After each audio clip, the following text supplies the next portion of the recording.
lado, fala para ele assim: aonde? Não, fala com fé. Aonde você vai pagar o meu almoço depois do culto? Meu Deus. Deus já começou falando, viu aí? Glória a Deus. Queridos, como é bom poder estar com vocês nessa manhã, cultuando a Deus e ainda tendo o privilégio de poder servi-los com a palavra. Meu coração está muito feliz por essa oportunidade, por servir essa igreja que nós admiramos e que nós respeitamos tanto aquilo que o Senhor tem feito através da vida de vocês aqui. Eu agradeço a Deus e também ao pastor Marcelo Vital pelo carinho que nos recebeu, que está nos recebendo. Que Deus possa continuar derramando graça e unção sobre a vida de vocês. Tivemos um tempo de mesa e foi perceptível e visível aquilo que o Senhor tem feito através da sua vida. Que Deus preserve seu coração. Muito obrigado pela recepção. Também louvo a Deus pela vida do Pedro, que conversamos, fizemos toda a logística. Deus abençoe, amigo. Também feliz em conhecer pessoalmente pastor Clésio Araújo, que é uma voz para a nossa nação.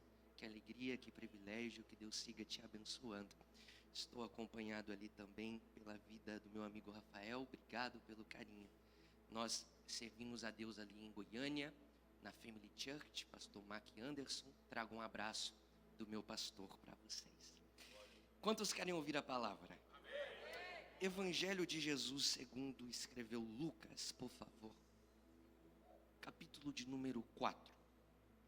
Enquanto você encontra o texto, eu quero apresentar alguns materiais de minha autoria que vão estar disponíveis ali na saída. Eu tenho 3 livros de minha autoria aqui comigo. O primeiro livro é um devocional para 31 dias sobre viver o sofrimento. Esse livro, desde o seu lançamento, eu recebi já alguns testemunhos do que essa leitura fez. Um princípio da nossa vida cristã não é quando viveremos o sofrimento, mas é a maneira como lidaremos. É por isso que ter direção nesses tempos faz tanta diferença. Essa leitura, eu creio que pode abençoar a sua vida. Eu tenho também um segundo título, como descobrir o meu propósito. É muito perigoso você viver a sua vida no automático, sem direção. Porque sem direção você não chega a lugar nenhum. E propósito não é somente sobre a vida espiritual, mas é sobre a vida que Deus projetou para a sua história. Então, essa leitura pode somar na sua vida com Deus e na sua vida também pessoal. E tenho um último livro, Directs a um Jovem Cristão. Tem alguém com mais de 30 anos aqui? Faz assim com a sua mão. Mais de 30, não minta. Jesus está vendo, não minta. Você é jovem, você é jovem. Você sabia que quando Paulo fala para Timóteo, ninguém despreze a sua mocidade? Provavelmente Timóteo tinha entre 40 a 50 anos de idade. Você é jovem, é a Bíblia que diz que você é jovem. Esse livro você encontra respostas bíblicas para questões atuais, ok? Como responder o homossexualismo à luz da Bíblia? Como responder o feminismo à luz da Bíblia? Por que eu creio na Bíblia? E tantos outros assuntos. E tem um capítulo aqui para os solteiros. Dizem que todo solteiro que lê esse livro casa. Ah, Jesus. Eu acho que os meus livros não vão dar. Eu estou com medo. Deixa eu pregar. Lucas capítulo 4, versículo 1, por favor. Jesus cheio do Espírito Santo. Jesus estava o quê? Cheio do Espírito Santo. Voltou do Jordão e foi guiado pelo mesmo Espírito no deserto. Durante 40 dias, sendo tentado pelo diabo, nada comeu naqueles dias, ao fim dos quais teve fome. Então o diabo disse a Jesus: se você é o Filho de Deus, mande que esta pedra se transforme em pão. Mas Jesus lhe respondeu: está escrito, o ser humano não viverá só de pão. Então o diabo o levou para um lugar mais alto e num instante de tempo lhe mostrou todos os reinos do mundo.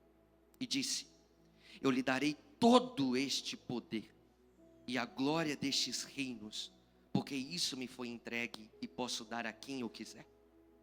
Portanto, se você me adorar, tudo isso será seu. Mas Jesus respondeu: está escrito: adore o Senhor seu Deus e preste culto somente a Ele.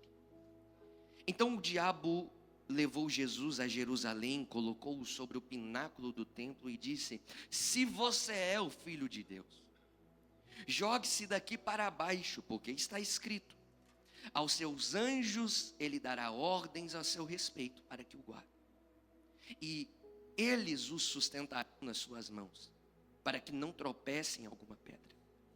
Jesus respondeu ao diabo: também foi dito: não ponha à prova o Senhor seu Deus.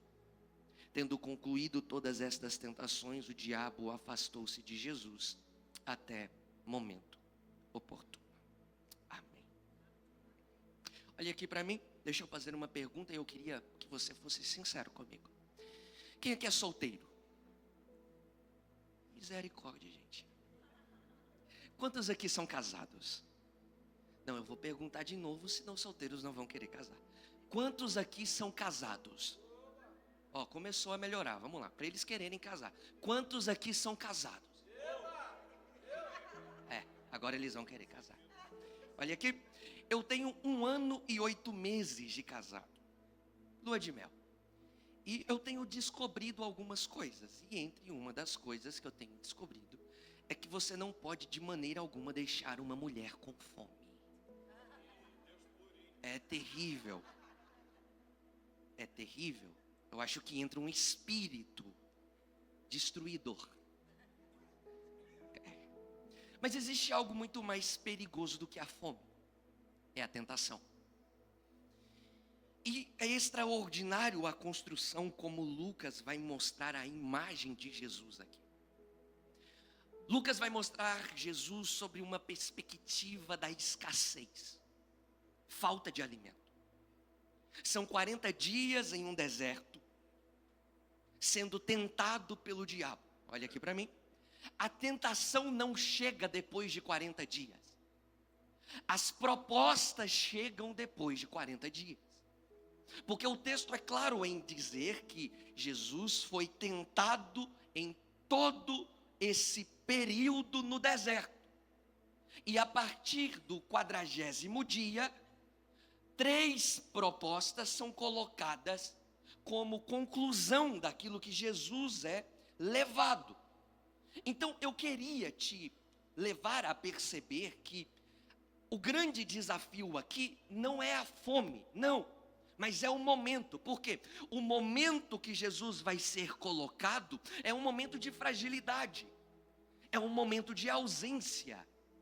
E o momento da ausência é um dos momentos mais perigosos da vida, porque é o momento que eu não tenho o que eu quero, mas eu sou colocado a ter decisões que me levarão até onde eu desejo ou o que eu desejo receber. É por isso que as suas atitudes no período da falta são tão decisivas. Olha aqui, você pode não ter hoje aquilo que você deseja, mas você está no caminho para o qual Deus te dará o que é projeto para a sua vida. Eu pensei que você teria fé para receber essa boa palavra. Você pode hoje não estar vendo aquilo que você sonha, mas Deus pode estar te colocando no ambiente da preparação para que você receba aquilo que Ele tem como projeto para a sua vida.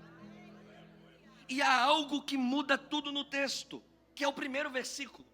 O texto vai dizer: Jesus cheio do Espírito Santo. Eu queria que você repetisse cheio do Espírito Santo comigo no 3. 1, 2, 3. Cheio do Espírito Santo. Então, o problema não é a tentação. O problema não é o deserto que Jesus é levado pelo Espírito. O problema é o que te enche. Porque o que te enche determina a maneira como você lidará com o momento da tentação. O texto diz assim, ó: Jesus está cheio do Espírito Santo. Olha para quem está do seu lado e pergunta: do que você está cheio? Vamos, do que você está cheio? Jesus está cheio do Espírito e é levado ao deserto para ser tentado. Eu gosto muito dessa expressão ser tentado, porque essa expressão ser tentado é uma análise do grego, significa o seguinte: você pegar um copo cheio como esse aqui e dar para alguém provar. Então o que o texto está dizendo é: Jesus está cheio do Espírito Santo e é levado ao deserto para ser tentado pelo diabo. Por quem? Por quem? O diabo. Mas olha só, eu disse para você que ser tentado é como você pegar um copo cheio de água e dar para alguém provar. Tem uma diferença. Não é Jesus que vai provar da tentação do diabo. É o diabo que vai provar daquilo que Jesus está cheio.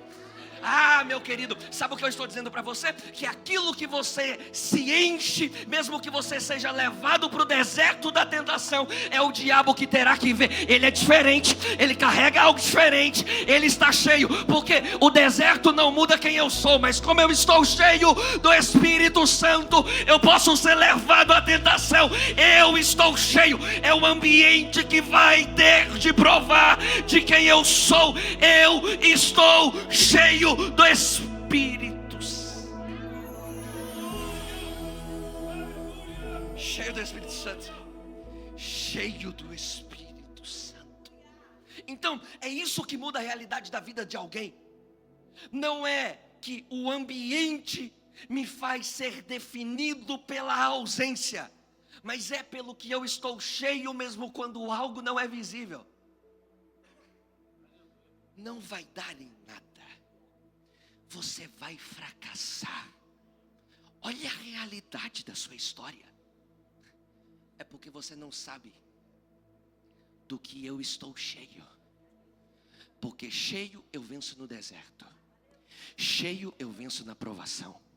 Cheio eu venço quando as dificuldades estão visíveis. Sabe o que Deus está dizendo para algumas pessoas? Você precisa compreender aquilo que está te enchendo, porque o que te enche determina aonde você chega. O que você enche, o que você está cheio, determina aonde você chega. Eu vou repetir isso até alguém receber essa boa palavra. O que te enche determina aonde você chega. O que te enche determina aonde você chega. É por isso que Davi disse: Ele faz o meu cálice transbordar.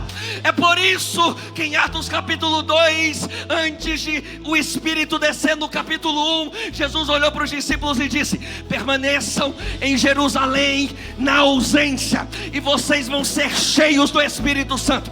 Quando vocês forem cheios do Espírito Santo, vocês estão liberados. Jerusalém, Judeia, Samaria, confins da terra. A obediência na falta determina a expansão.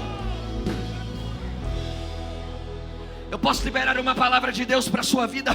Você pode não estar vendo aonde você vai chegar, mas aquilo que te enche hoje é a convicção de onde Deus vai te levar. Glória.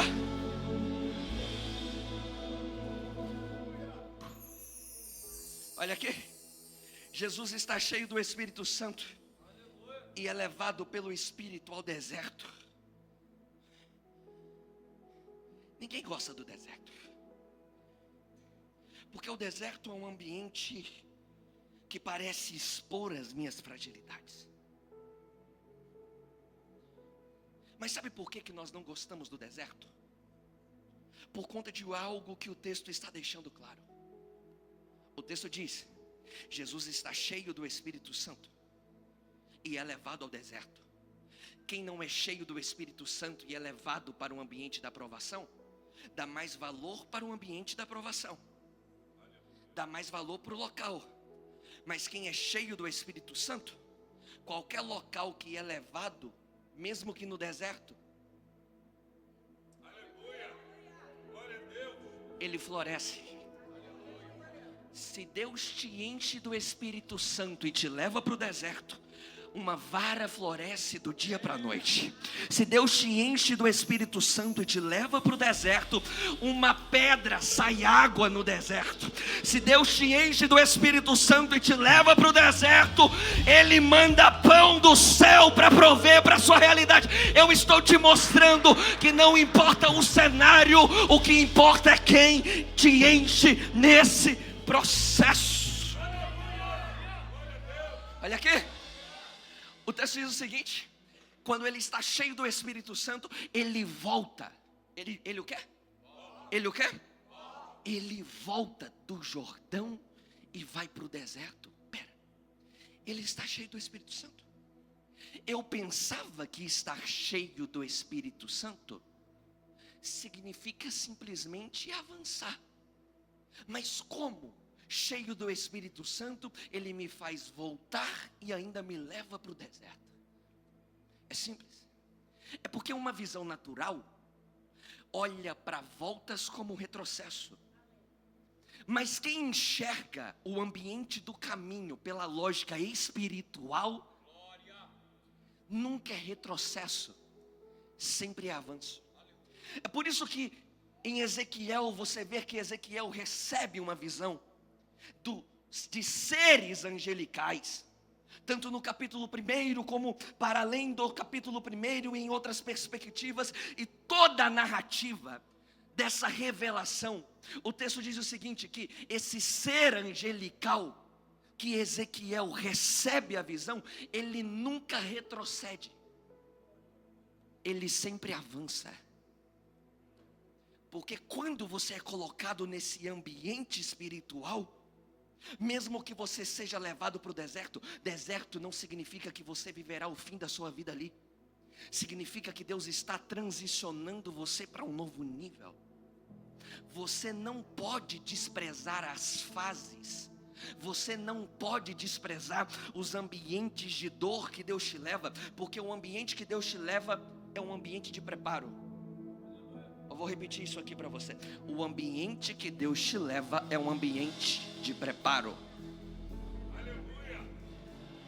Um dia, Deus fala com um homem: olha essa rocha. Todos os dias, você vai pegar essa rocha e você vai empurrar ela. Por 365 dias, aquele homem com aquela rocha, ele pega essa rocha, isso é uma ilustração, ok? Ele pega aquela rocha e ele vai empurrando aquela rocha. Depois de 365 dias, aquele homem ouve novamente Deus falando com ele: por que você parou de empurrar a rocha? Continua empurrando a rocha. Aquele homem olhou para Deus e falou: está de graça comigo? Por que eu vou continuar empurrando a rocha? Nada aconteceu. Foram 365 dias fazendo a mesma coisa e a rocha eu empurrava e nada acontecia na minha vida. Deus olhou para ele e falou: dá uma olhada nos seus braços. Dá uma olhada na sua panturrilha. Dá uma olhada na sua perna. Enquanto você não via, eu te fortalecia. Enquanto você olhava para o cenário, eu te fortalecia. Enquanto você não enxergava, eu te fortalecia. Continua empurrando a rocha mesmo sem ver. Continua empurrando a rocha sem compreender, porque eu estou dando sustentabilidade. Sustentabilidade. Eu sinto o Espírito Santo. Enquanto eu libero essa palavra para alguém, Deus está te fortalecendo no meio da incompreensão do caminho. Deus está te fortalecendo.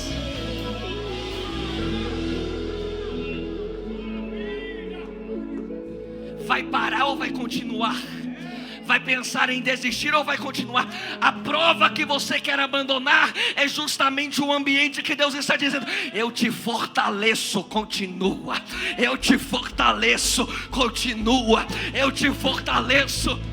Segura. Olha aqui. A Bíblia diz: não era para segurar tanto não. Calma, vai. Isso. O texto diz que por causa da desobediência do povo, eles tiveram que ficar por um longo período no deserto que não deveriam ficar.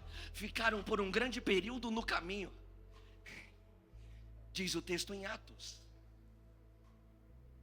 que quando o povo cristão começa a ser reconhecido, eles são reconhecidos como o povo do caminho.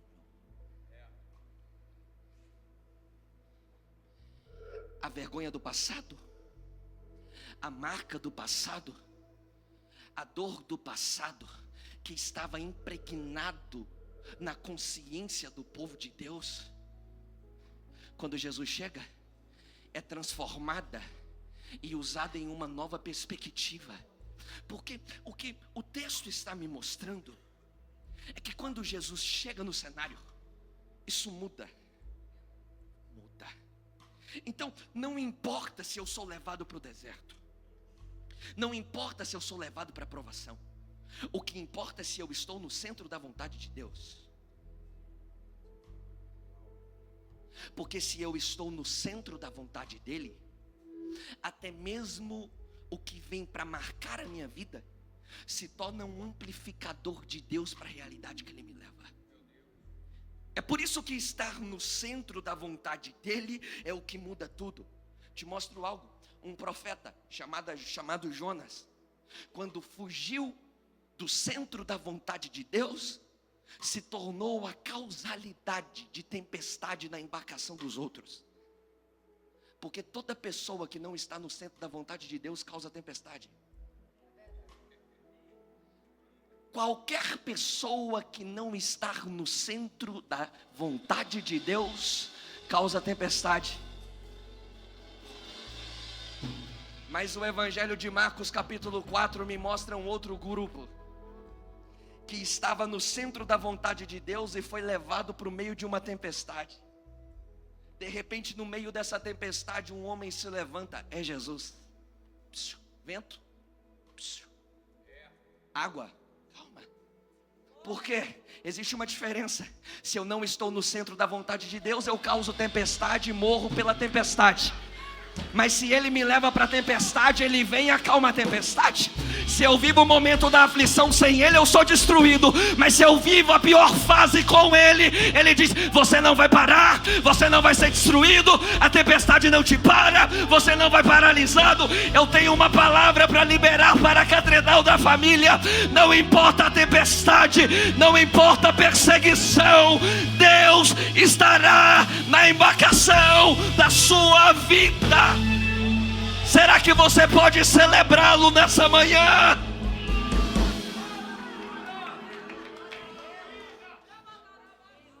Oh, Espírito Santo de Deus. Ah, Pedro, você não sabe o potencial que é caminhar comigo. Porque caminhar comigo significa que até mesmo a impossibilidade você vive milagre. Anda comigo sobre as águas, vem. Porque não importa aonde você é levado, você não é submergido se a sua visão está nele. Glória. Só que tem uma coisa. Sabe o que me assusta no texto? É que o texto diz o seguinte: ele está cheio do Espírito Santo, mas ele está com fome. Isso mexe comigo.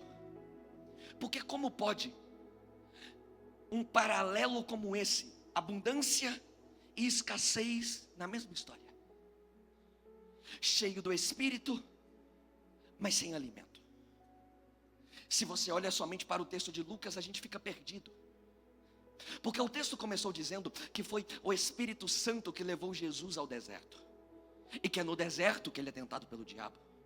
E que é no deserto que ele é colocado a ter 40 dias e sem se alimentar. Olha aqui para mim. Se você olha para o texto de Lucas somente, você fica sem entender por que Jesus não se alimentou. Será que ele também foi induzido pelo mesmo Espírito a não se alimentar? Mas aí muda. Porque se você olha a perspectiva de Mateus, você vai ver que não se trata de uma fome que foi ocasionada pelo Espírito Santo. Foi uma decisão. O texto de Mateus vai dizer que Jesus sente fome porque ele se colocou a passar por um jejum. Diga comigo, decisão. Diga comigo, decisão. Decisão. Então, não foi Jesus que perdeu o alimento, ele decidiu abrir mão. Porque existe uma diferença muito grande entre você ser induzido e entre você decidir não usar o que você tem o direito de usar. Porque um princípio da vida cristã não é suportar apenas aquilo que você não pode controlar. É também governar aquilo que você pode. Então, por que Jesus sente fome? Ele sente fome porque ele decidiu obedecer. A fome de Jesus aqui no capítulo 4 não é um acidente, é consequência da prioridade. Aqui vai apertar. Porque nós até dizemos que Deus é nossa prioridade, até que nossa prioridade nos custe alguma coisa. E aí eu preciso te lembrar que prioridade sem renúncia é apenas preferência. Você quer saber o que governa a sua vida? É simples. Olhe para aquilo que você diz amar. E aí olhe para aquilo que você nunca consegue negar. Porque o que o texto está me mostrando é: Jesus não vai fazer do alimento a sua prioridade. Jesus vai escolher obedecer. Aí muda tudo. Porque a primeira proposta do diabo para Jesus é consequente a alimento. Transforme pedras em pão. Mas só que aquilo que o diabo está vindo como proposta sobre Jesus não é a prioridade na vida dele. Ele já transformou aquilo que o diabo vem colocar como prioridade em algo secundário. Vou repetir isso aqui. Quando o diabo chega tentando fazer algo como prioridade da mentalidade de Jesus, ele já transformou aquilo que o diabo pede para ele transformar. Só que ele não transformou com aquilo que o diabo queria. Ele transformou aquilo na lógica da obediência. Porque se eu não coloco Deus como prioridade da minha vida, faltas, ausências, necessidades, tribulação, medo, tudo isso vai se tornar prioridade. Mas quando ele vem com a proposta para que eu faça a falta a minha prioridade, ele diz: não, eu já tenho aquele que me dá tudo. Quando o diabo vem dizendo: faz dessa a sua prioridade, ele já está dizendo: a minha prioridade é obedecer a ele. Porque se eu sei que o princípio da minha obediência diz respeito ao meu relacionamento, mesmo que falte tudo, a minha prioridade não vai mudar. Eu sei que isso aqui é pesado. É pesado porque me faz abrir mão de coisas para entender que Ele é maior do que a falta. Vamos lá. O texto diz o seguinte: transforma. É a proposta do diabo. Transforma essa pedra em pão. Olha aqui. Só que tem uma diferença que muda tudo. O versículo 1 começou dizendo o seguinte: Jesus voltou do Jordão. Jesus voltou do Jordão. Diga comigo: Jordão. A forma hebraica para o nome de Jesus é Yeshua. No Antigo Testamento tinha outro Yeshua, Josué. Josué também atravessou o Jordão. Olha o paralelo do texto. Aonde um Yeshua atravessou no deserto, mas não conseguiu levar todo o povo por conta da desobediência. Um novo Yeshua está passando pelo mesmo Jordão, mas dessa vez o povo não fica pelo caminho, ele atravessa. Querido, Lucas 4 nunca foi sobre pão, sempre foi sobre algo maior: filiação. É por isso que em todas as propostas que o diabo faz se você é filho, se você é filho, se você é filho. Só que tem uma coisa, um capítulo anterior, Jesus já tinha ouvido de Deus: esse é o meu filho.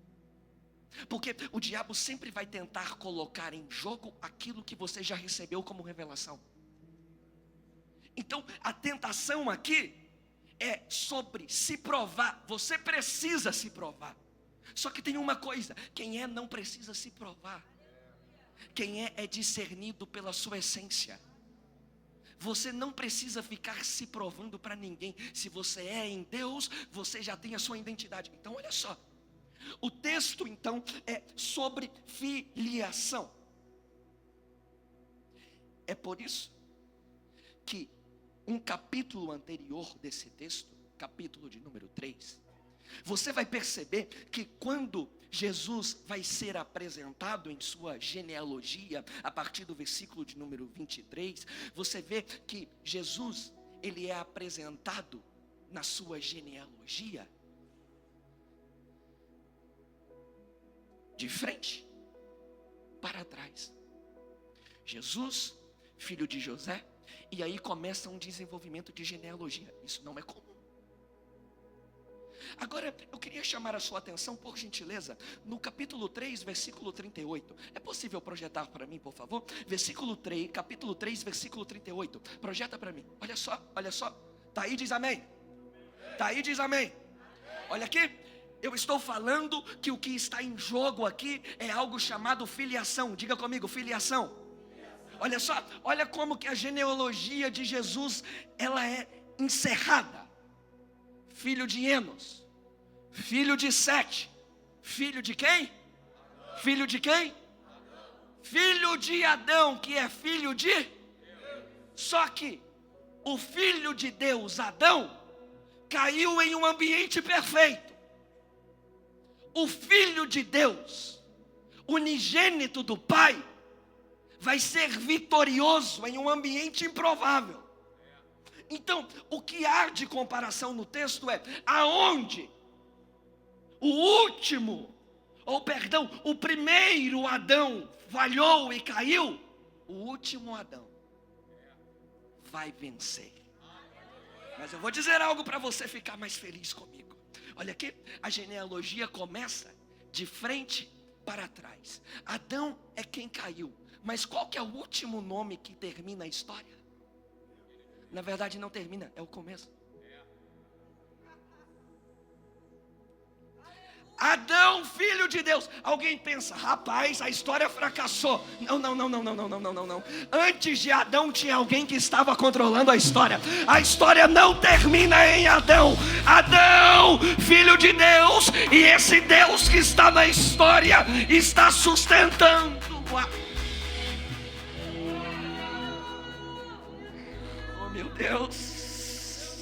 Oh meu Deus, eu sinto Deus para liberar essa palavra para alguém. Alguém olhou para a sua história e falou: vai fracassar, vai ser destruído. A porta de emprego fechou, a empresa fechou, apertou a situação financeira, o ministério não vai crescer. Deus está dizendo: antes do fracasso eu já estava na história. Antes do fracasso, tem alguém com fé para receber essa boa palavra? Deus está na sua história.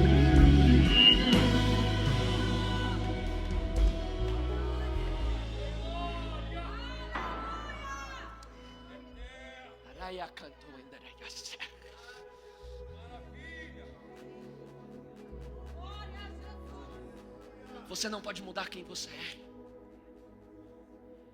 Deus já está na sua história, rapaz. Agora olha aqui, o deserto não vai te mudar, porque você é filho de Deus. Olha aqui, o texto diz o seguinte: a primeira proposta do diabo é: se você é filho de Deus, transforme estas pedras em pães. Olha aqui para mim. Tá aí, diz amém. Você não está com sono não, né? Dá uma olhada para quem está do seu lado e fala: acorda, Deus vai te pegar. Olha aqui, vou fazer uma pergunta rápida. O diabo disse: se você é filho de Deus, transforme estas pedras em... Se Jesus transforma aquelas pedras em pães, ele deixaria de ser filho de Deus? Não, mas ele seria um filho de Deus vivendo o discurso do diabo. está cheio de gente que é filho de Deus, mas vivendo a sua história que foi construída pelo diabo. Porque todas as vezes que eu dou atenção a uma proposta e deixo de olhar para a minha essência, eu me torno alguém que vive sobre o comando do diabo. Mas todas as vezes que eu vivo a falta e a escassez, eu não vivo sobre a voz do diabo, eu vivo sobre a voz de Deus. Transforme estas pedras em Jesus disse, capítulos depois, anos depois dessa história, eu sou o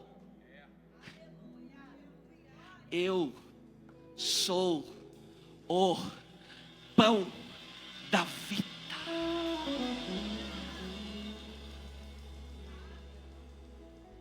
Sabe por quê?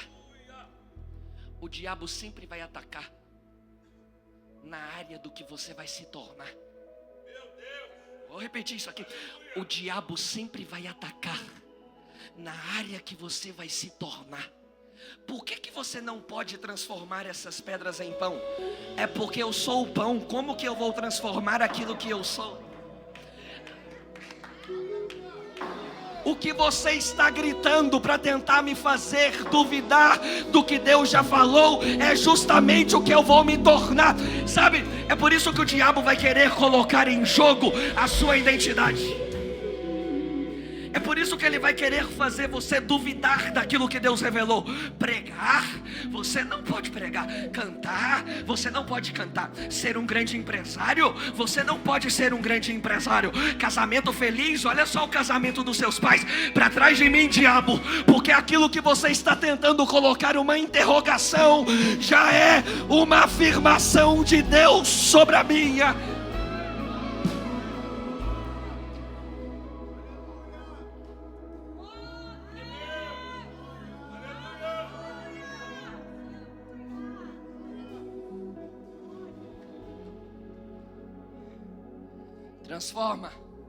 Transformar o quê?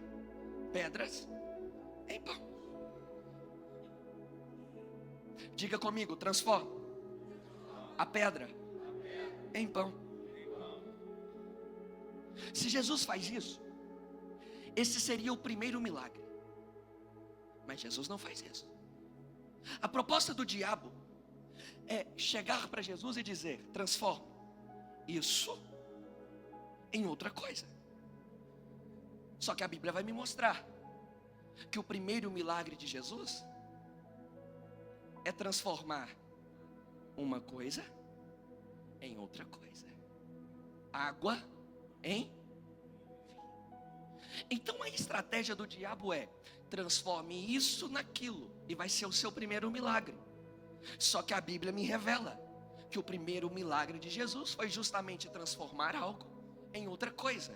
Porque a proposta do diabo é justamente essa: fazer você antecipar o tempo daquilo que Deus já está apontando para o seu futuro. É por isso que ele vai tentar trazer propostas, porque ele sabe que se você transforma aquela pedra em pão, você vai sentir fome sempre. Mas já que você decidiu não transformar aquela pedra em pão, o desejo dele é fazer você antecipar coisas na sua vida. Sabe de uma coisa? Você não precisa antecipar coisas. Você só precisa viver o projeto de Deus para a sua história. Olha aqui, a proposta dele é: ei, tá com fome, né? Foi Deus que te trouxe para cá. Tá com fome, então pega a pedra e transforma em pão. Porque eu sou especialista de transformar cenários naquilo que pode alimentar a sua carne. Só que tem uma coisa. Se eu transformo pedra em pão, o meu pão veio da pedra, e Deus não tem pedra para quem é filho. Te mostro. Em Mateus, Jesus olhou para o povo e disse: qual é o pai que pode dar pão para os filhos e vai dar pedras. Porque o que Deus tem para a sua história não é pedra, é pão. Continua. O que Deus tem para a sua história é pão, não é pedra. Continua. Ah, meu Deus, eu sinto de dizer algo para a sua história. Deus não tem subterfúgios. Deus tem aquilo que vai alimentar você. Glória. Transforma a pedra em pão, transforma a pedra em pão. Eu não vou cair na sua cilada, diabo. Por quê? Porque Deus não tem problema em transformar nada. O problema é querer transformar coisas e viver coisas antes do tempo de Deus. Porque a pior coisa da vida de alguém é fazer sucesso aonde Deus não quer que ele faça sucesso. Olha aqui, na história, Deus já transformou para Jacó pedra em travesseiro. Deus já transformou para Davi pedra em arma para o propósito. Deus já transformou cajado em arma contra urso e leão. Você acha mesmo que o diabo precisa chegar na história para transformar alguma coisa? Todas as vezes que eu dou um passo para distante daquilo que eu ouvi de Deus, eu dou um passo para a destruição da minha história. Glória. Eu tenho até que horas? Cadê meu tempo? Até que horas? Até 1h da tarde, pastor. Misericórdia. Você me ouve mais 5 minutos para eu terminar? Diz amém. Olha aqui. Tem algo que o texto não mostra em Lucas. Mostra em Mateus. Depois de todo o episódio da tentação, o texto bíblico diz em Mateus que os anjos, depois que o diabo sai, vem e traz pão para Jesus.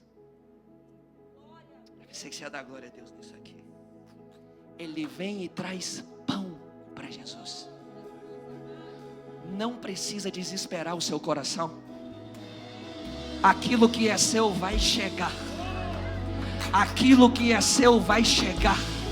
Não precisa se precipitar. O que é seu vai chegar.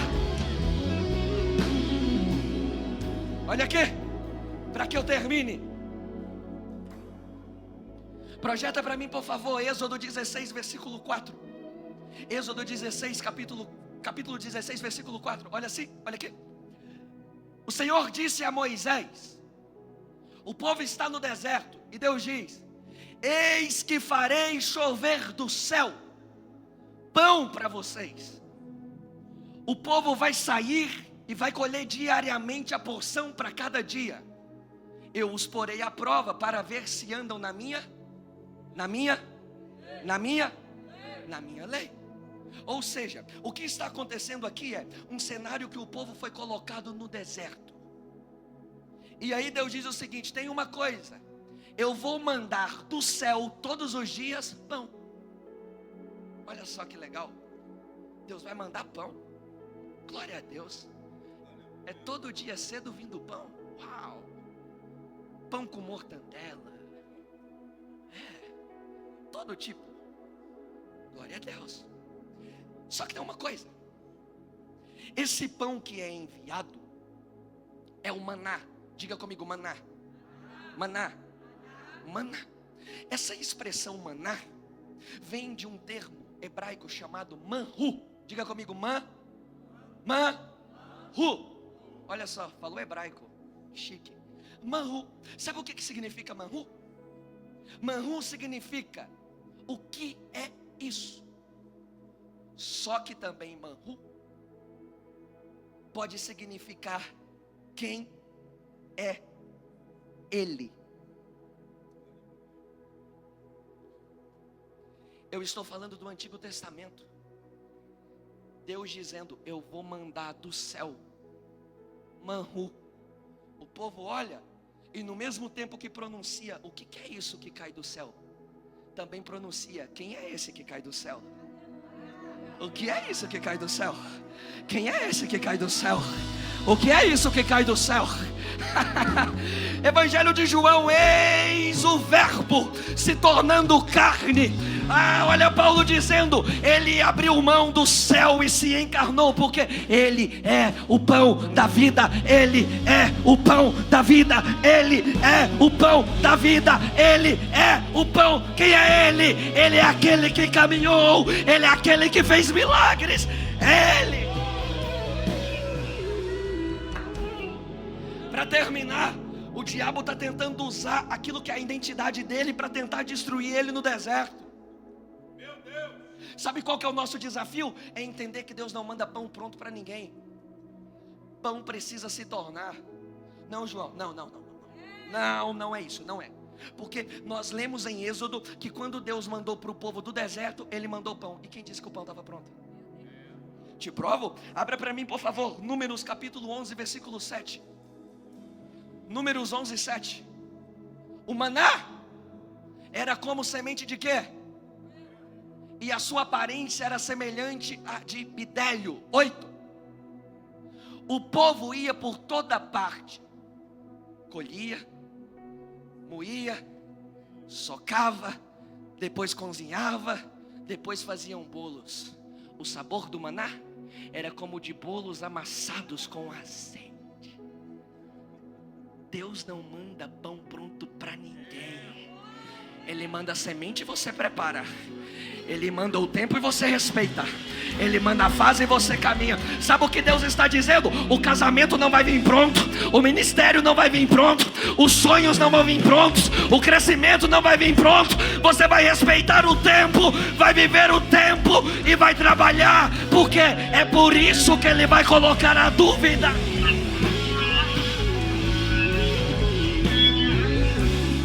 Catedral da família, Deus liberou o pão, e quem quer ir trabalhar pelo pão vai viver a realidade.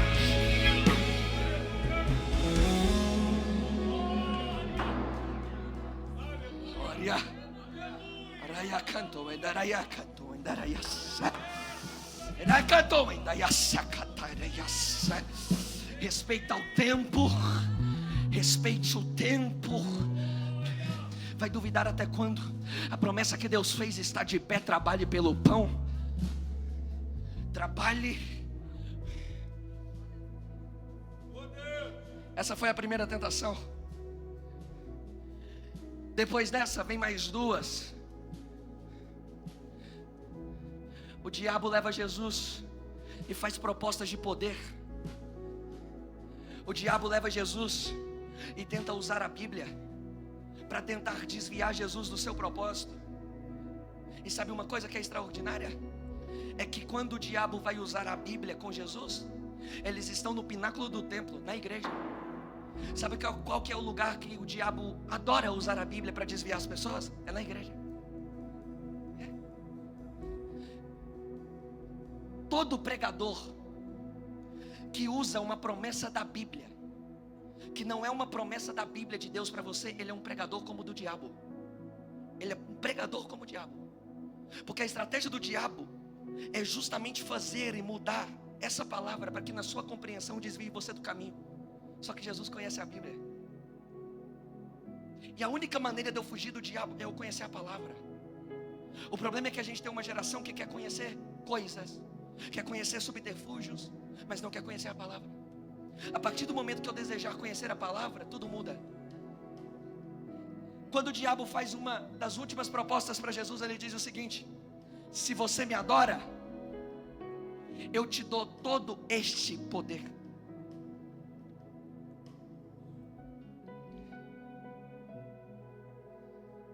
Quando Jesus ressuscita,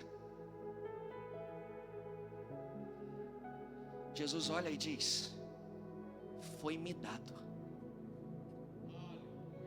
no céu, na terra,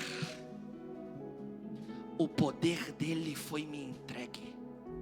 Se você não abrir mão de algumas coisas, você viverá aquilo que Deus tem para a sua história.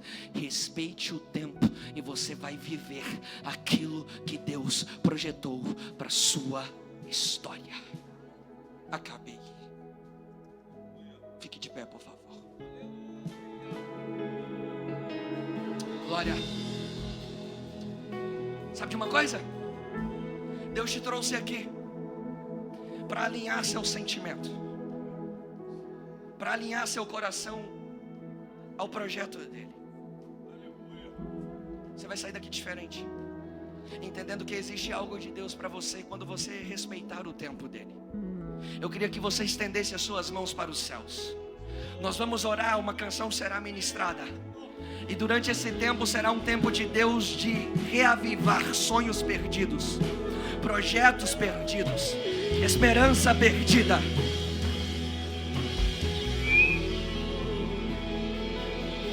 Fala com Ele.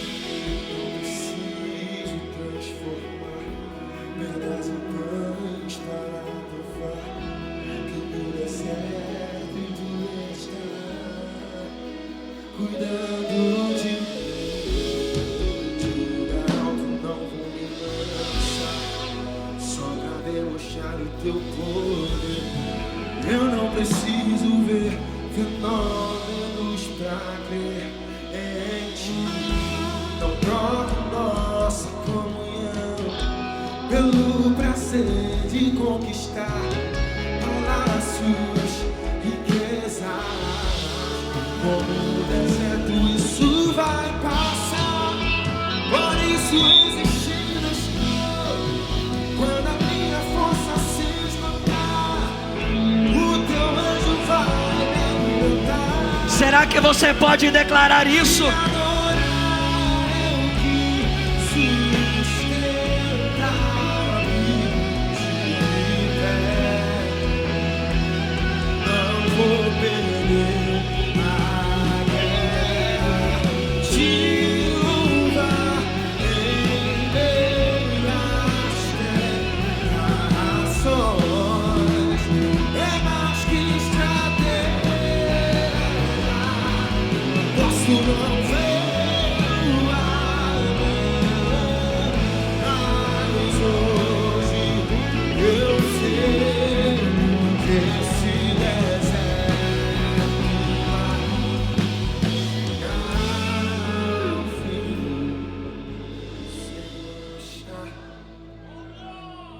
Nenhum deserto será uma marca para sempre da sua história. Nenhum deserto será a marca para sempre da sua história. Nenhum deserto será a marca que vai definir a sua história. O meu texto começou dizendo que Jesus voltou do Jordão e foi levado para o deserto. Mas depois de ser tentado, o texto diz assim: Jesus voltou para a Judeia e começou seu ministério. Nenhum deserto é para sempre. Todo deserto precede o propósito que você vai viver na sua história. Aceite o deserto, vai ter milagre. Aceite o deserto, vai ter salvação. Aceite o deserto, Deus está com você. Olha aqui, só que eu preguei que todo deserto é para colocar em jogo algo, filiação. Se você não entende a sua filiação, você vive por propostas. Você cai, você peca, você erra, você muda a rota. Mas quando você entende que na filiação existe alguém que caminha com você, você caminha diferente. Existem pessoas que estão paralisadas em sua vida, porque o diabo colocou em jogo justamente isso, filiação.